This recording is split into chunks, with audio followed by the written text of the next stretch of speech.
I'm Mike Costello, and I'm here with Dr. Iris Freelander. And today we'd like to talk to you about discernment and its ability to change us. And we all have the ability to change so many aspects of our lives. And in metaphysical New Thought philosophy, discernment is perhaps a word, a thought, a concept that we don't give as much thought to as we might, but spiritual people for a long time have used the term discernment, haven't they, Iris? Well, we've used the word, but very often we use the word without truly being discerning. And when we are discerning, it means that we've given some thought to change or accepting that which is new to us. But to truly be discerning is to be open-minded, isn't it? Absolutely. And I think when we look at our lives, we all need to be open-minded about ourselves, about circumstances, about events, and about the reality of change. And of course, so much of the time that we spend on this program and at the church and in our counseling work has to do with changing the changes that come into people's lives. And of course, you and I have had lots of changes in our lives. And so often we say that people believe that somehow we're immune to those things, but we're not at all. It's part of the human condition to have these changing realities or changing perceptions of reality. Yes, it is. And sometimes we just get in a rut and we think we can't change. We think we have to do everything the way we've always done it. And businesses are like that, organizations are like that, individuals and families are like that. But it gives a much greater joy to life and vibrancy if we are open to change and if we look to see how things can be done differently. And then if someone has a truly good idea, then to use that idea and see what happens and follow it. And that doesn't mean that we let everyone just go off in all different directions. That's not what I'm saying. But when we are open to change, then life is more exciting, isn't it? Mm-hmm. Absolutely. And discernment from a spiritual standpoint or a psychological standpoint is sometimes thought of as a time that's set apart. And of course, there are a variety of methods that we could utilize to discern the changes or perception or the feelings or the emotions that we have about change. But in many cases, discernment can also just be a cultivated way of a dynamic of our mind and the process of our mind. Yes, and how we deal with other people and how we allow them to use their own initiative. And there's a time and place for everything. But if we're open to that, then we can see if they seem to have a good idea. And well, of course, there's time and place for everything. So if we're discerning, then we know just inherently when something is good. We spend some time always, it seems like, on these programs talking about meditation and prayer. And of course, so much of your life and my life are spent helping people to integrate the mind, body, spirit concept and idea of the whole person or the complete person. And discernment has to do with every aspect of our being. It has to do with our mind, our body, and our spirit. And just in the first part of the program, as we begin to explore this thought and this idea, our physical bodies, we can have discernment for what our physical bodies need. Yes, we can. And we should. We should pay more attention to our bodies and see what they're saying to us. And very often we'll have, for example, if we have, for example, a nosebleed that's not too severe, or even if it is severe, I've seen people with very severe nosebleeds and they happen all the time. It doesn't mean anything drastic. But we can be discerning to see what's going on there.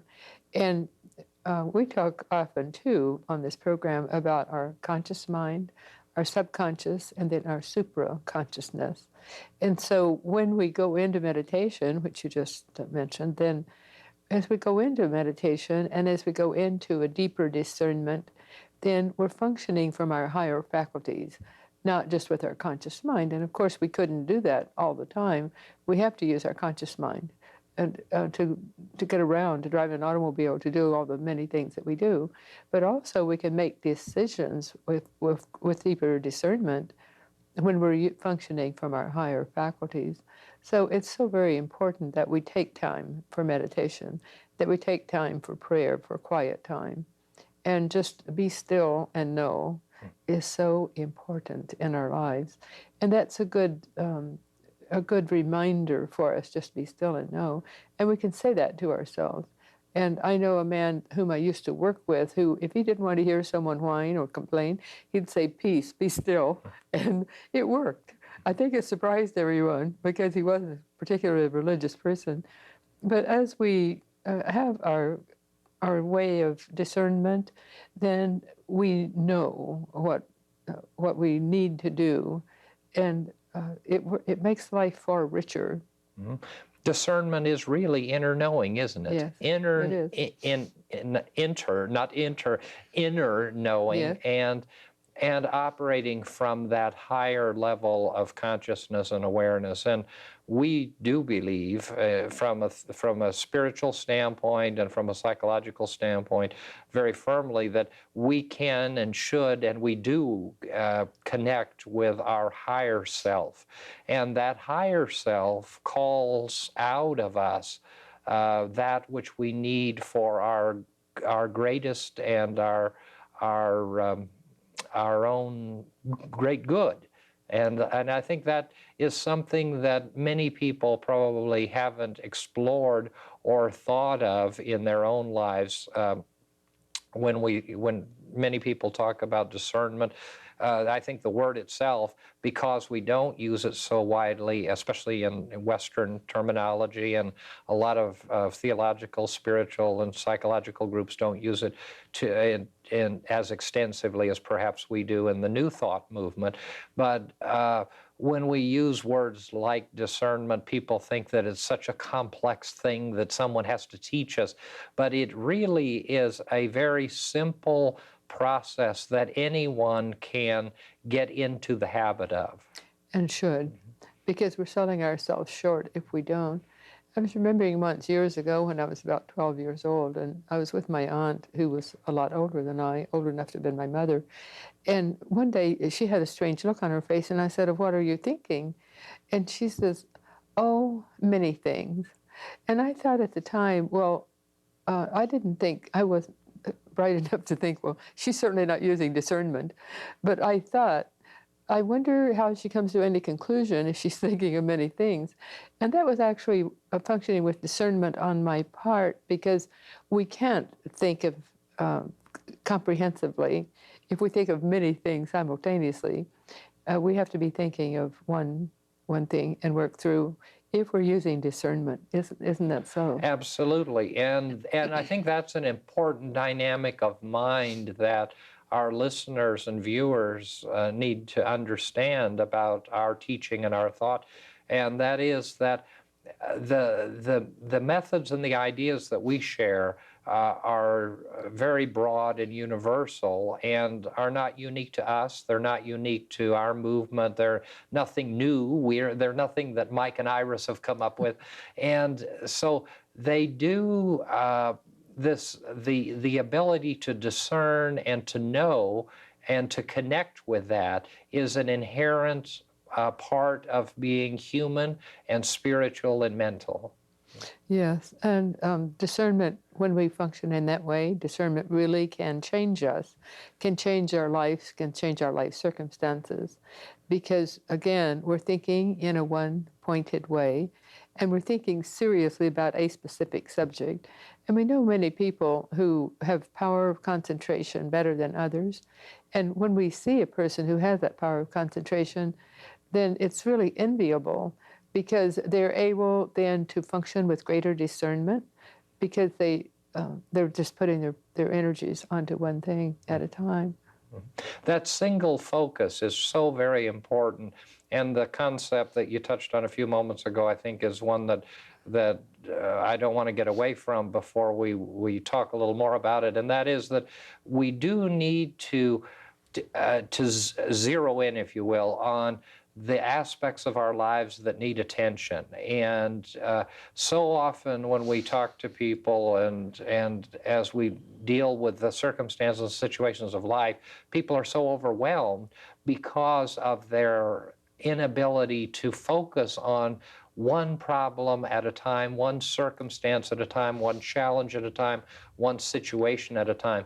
And as you said, it isn't possible for us to be very profitable in our mind dynamic or in our life process if our minds are constantly in turmoil. And so many people are constantly in turmoil because of the fact that they're not single-minded, or their thought process is not pointed and concentrated in one particular area. And that's not to say that we have to always be horribly centered in our concentration, but it is to say that as we're able to make this a part of our normal process and understanding of life and the dynamic of our life and the action of our mind in dealing with life changes and circumstances, we can be changed through the discernment of looking at circumstances and situations one issue at a time, one point at a time. And I'm just thinking now about how many people we talk to who've lost jobs or have relationship problems or have financial difficulties or are overwhelmed by the circumstances and situations that are taking place in the world. And we can go on with a list of things. And as long as our minds jump from one thing to another, we really don't practice that issue of discernment. That's true. So again, we need to learn to be still. And we all know people who are chatterboxes, and many women are, I think, worse about that than men. And some of us talk quite a lot. But when you see someone who doesn't stop talking and they have to vocalize everything, then you know they have a cluttered mind. And actually, I feel sorry for people who can't stop talking, because they can't, they're not thinking as they talk. Everything's like a chatterbox that just comes out. And that's the opposite of what is more ideal. And we can train ourselves. Discernment is something we can learn and utilize. And as we train ourselves, we're just being more thoughtful about everything and letting things flow. But it doesn't mean just putting a tight lid on everything we say, think, or do. But if it's something serious, then to give it serious thought. And don't speak without thinking if it's something that demands thought. And if it's something trivial, then it's trivial. But if it's something serious, then we give it serious thought. If someone asks our opinion, we don't just say something right off the bat, but think for a second. So it's really being aware of ourselves, our own emotions, and our own way of relating to other people, isn't it? Absolutely. And you just touched upon a wonderful topic, and that is we can't have a cluttered mind. And so often we do have cluttered minds and cluttered lives as a consequence of those cluttered minds. And so we'd like to take a break and offer you some information, and then we'll continue our conversation. Mike and Iris invite you to be with them every Sunday morning at the magnificent and historic Scottish Rite Cathedral, located at 855 Elm Avenue in Long Beach. Our worship service and Sunday school begin at 11 a.m. Angelus Unity Cathedral Church at the Scottish Rite Cathedral meets in the only true cathedral church located in the city of Long Beach. This magnificent and grand building is a true architectural jewel. The service begins at 11 a.m. and there is Sunday school for the children. There is always plenty of free parking in the cathedral lot. Mike and Iris look forward to meeting you and your family this Sunday. People of all faiths are always welcome. We will be saving you a seat this Sunday at Angelus Unity Cathedral Church at the Scottish Rite Cathedral. You will be warmly welcomed. A cluttered mind is probably one of the things that can take the most from our energy and vitality. In the very beginning of the program, I think you mentioned vitality and the issue or the fact that true discernment and cultivating discernment to change us can give our lives vitality. But clutter in our thoughts and in our lives and in our being really does the opposite. Yes, indeed, it slows us down. And perhaps we don't even realize it when we're living in that modality. We probably don't even realize it, because usually people who live like that are having problems. They're going through serious problems. And so they don't really know how to rise above it. But it's just like when we have a cluttered home. And sometimes, like if we have children, the house is going to get quite cluttered. But we can clean that clutter up when they're napping in the evening. So it doesn't have to stay that way all the time. But we need to have clutter. So I'm saying we really need to have clutter in our lives sometimes, from time to time, or if we're on a project and we're working on it. But we clean things up. And I remember the first time I had a serious job in my career, my boss would never let us, and I bet you do this too, would never let any employee leave there for the evening unless their desk was totally cleared. And that means everything but the very essential things that you buy from the stationery store to keep on your desk. And some of those things we kept in the drawers. And so that, he said, a cluttered mind. So that was my first example of a cluttered desk means a cluttered mind, and a cluttered mind means a cluttered life. So we have to get it all straightened out. And that's really true, isn't it? Absolutely. And as we discern the directions that we should take and the way that we should act and react to circumstances and situations, we begin to clear up the clutter, and we begin to clear out the process of our thinking. And so often we talk about the fact that we do live in our minds and not in the world. We think we live in the world, and we do. We live in the world, there's no question about that, but we also live in our minds. And we live in a cluttered environment of thinking and thought process. And then the consequence is that we are changed, but not for the good. Instead, we're changed and made more confused. Our energy is depleted. Our physical bodies suffer. Our personal relationships diminish.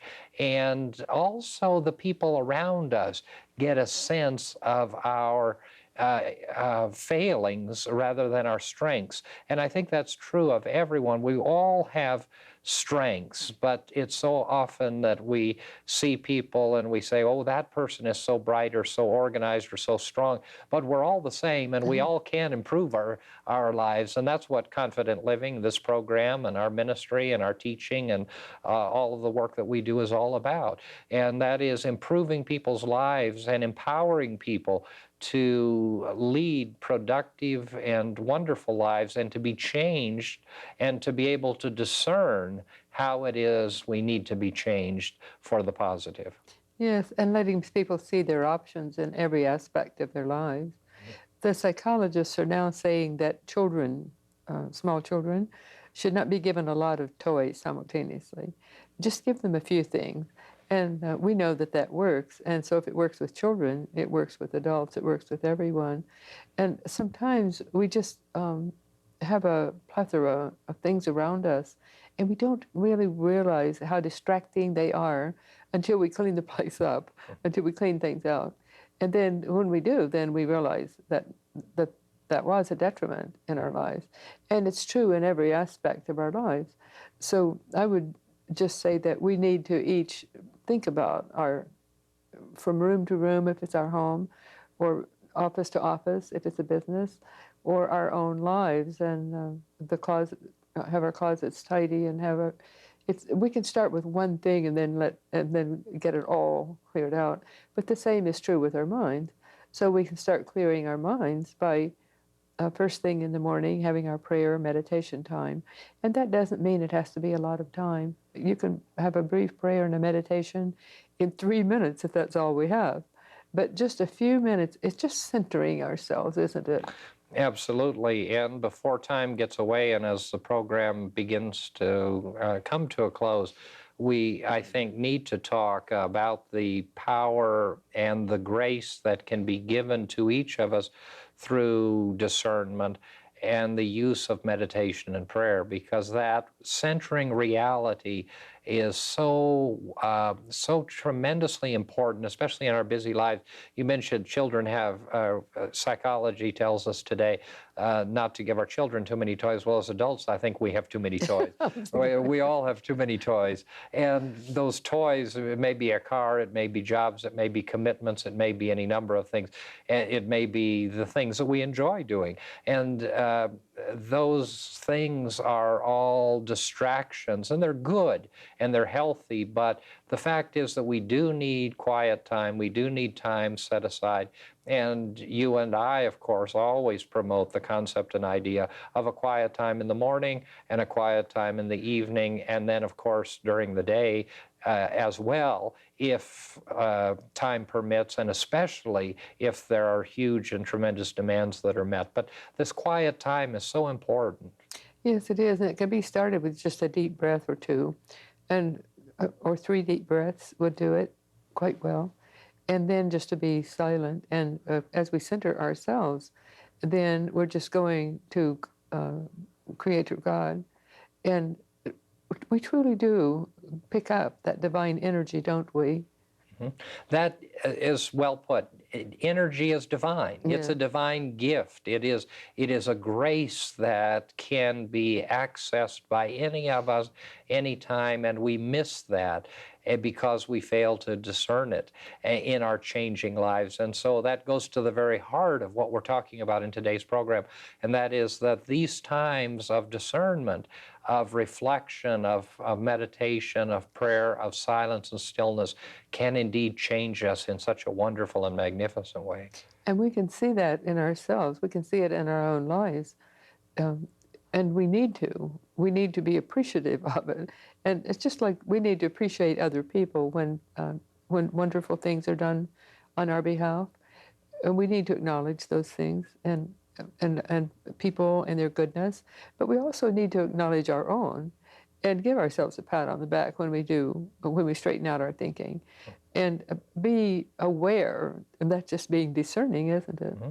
We need to be more childlike. And so often we talk about that and the value of that. And I know you've gained so much insight in the time that you've spent with your grandchild, and that kind of parallel that you're able to draw from the things that are brought into your life because of that experience, because of that quieting experience where you've given up some of the activities that you used to do in favor of simply being. And I think there's great grace in that. Yes, I can learn a great deal from it.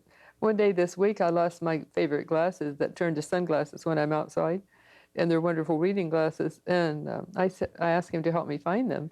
And I said, in fact, we had run errands the day before together, and I went back 2 places where I thought I might have left my glasses. And he said something to me about they're outside after we got home.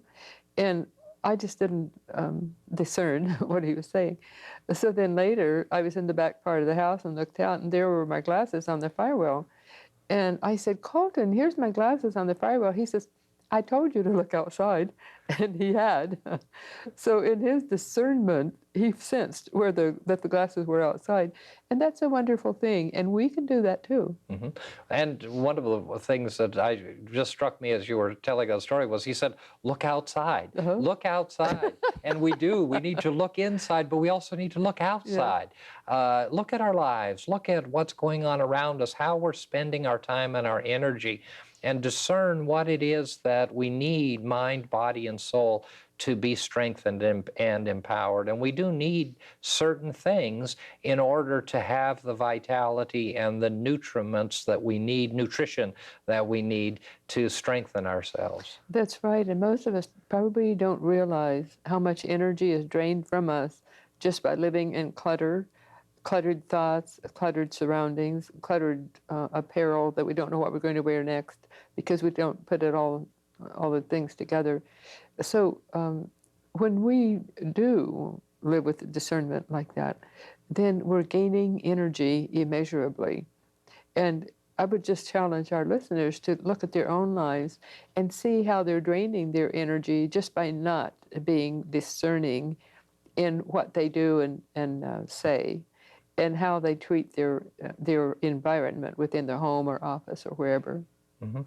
In the last few minutes that we have, as we give some practical advice and some practical pointers on discernment and how discernment can change us in a positive way, I guess we could begin with the ideas and concepts of meditation and prayer in a quiet time and removing the clutter from our physical environment. What else could strike you as being important in Well, this? that would do it, and that would be the good beginning.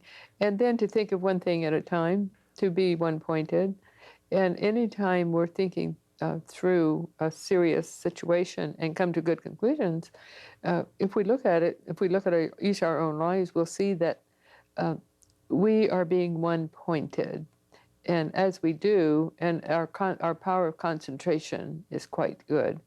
So we have to just guard our power of concentration and be one-pointed in it. And that would be the main thing, I think. Mm-hmm. We do need to guard our concentration, and we need to be aware of how it is that our minds operate and how it is that our emotions operate. And of course, part of that process is to not be judgmental and to let go of the judgment too. That's a big help, isn't it? Yes, that would unclutter a great deal. And I've mentioned before a young lady that I counseled who made a lot of changes in her life.